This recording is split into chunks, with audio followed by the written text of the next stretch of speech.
Hey mga Mars! Welcome to our international market tour. Palengke tour mga Mars. Ito. And let me tour you, di ba? Sa pinakamalamig na market sa buong mundo, which is located in Yakutia. Yakutia is actually mga Mars, part of Russia. Oh, it is actually located, tingnan natin, located in the northeastern part of Siberia. O, di ba? Sinearch ko pa yan talaga para sa inyo mga Mars. Okay?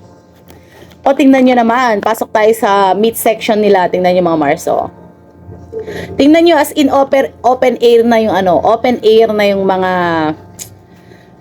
paninda nila, and yet nagfo-froze pa rin. Naninigas pa rin siya. Oh, frozen berries, o, diba mga Mars? Open air na siya kasi ang lamig na. O, yan yung mga isda nila, o, tingnan nyo. Oh, wow. O, tingnan nyo yung mga isda, talagang open air na siya. Libre ang kuryente nila dito mga Mars. Oh. Tingnan nyo yung kailangang i-freezer sa sa market nila. Hindi, naka-open na talaga siya. And, tingnan nyo naman yung kape ko, black coffee.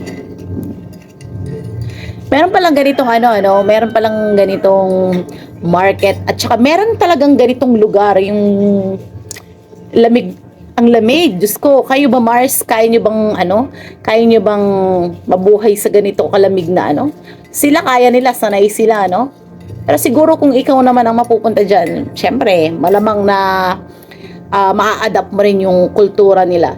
Tsaka yung weather nila. Oh my gosh, tingnan nyo. At least sa Canada, sa ibang mga may snow, meron din naman yung tag-araw nila. Dito talaga parang wala. Pero nagtutour pa lang kasi tayo mga Mars. And a little bit of yung research lang yung ginagawa ko para alam nyo at least yung location, di ba? Pero hindi naman tayo nag-aano sa documentary, so hindi natin alam pa. Explore lang muna natin yung palengke nila, di ba? O, tingnan nyo yan, pinuputol nila. Kasi matigas nga. Nagyayelo. Nilalagari pa talaga nila, no?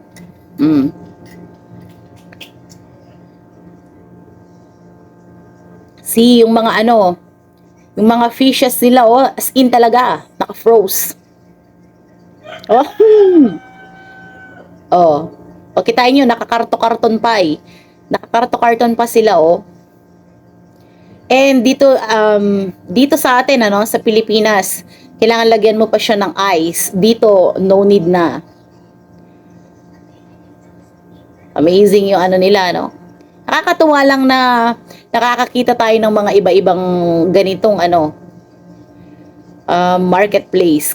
Iba talaga. Matimplahan mo na akong beer brand. Yes, anak. Titimplahan ko na daw ng beer brand yung anak ko. Wait lang, anak. At tapusin natin itong Tingnan mo yung nila, yung market nila, Tsaka yung mga manok, ano ba yan? Mga manok ba yan? Black Grouse. Oh, di ba? Ano ba yan? May araw naman siya. Nakikita yung araw, di ba? Kita niyo mga Mars? Yung araw, pero malamig talaga. Everything is frozen. Oh, nakakatuwa yung mga isda, Ay, natuwa ako sa palengke nila mga. Ulitin ko, this place is called Yakutia. And this is part of Russia. Located siya sa northeastern part of Siberia. O, di ba? Nakuha niyo mga Mars. Reagan, ano yan? Hay nako, Reagan. O, tingnan niyo yung mga yung mga karne, mga Mars. Tabla-tabla. Ano ba yan? Aso ba yan? Aso. Hay nako. O, tingnan niyo, At saka, yung mga hayop nila dito na mga namamatay, hindi mamamaho, Parang rabbit yung binili nila, Rabbit yung binili mga Mars, Paggabi, ang ganda rin. Itong kape. It's not kape, anak. Later, wait lang. Tingnan nyo yung mga fishes nila. Papas. Nag-enjoy ba kayong mga Mars sa ano? Sa panonood ng ano ng tour natin sa Yakusha? Papas. Okay. I guess see you on my next tour in I guess see you on my next tour mga Mars. Babush.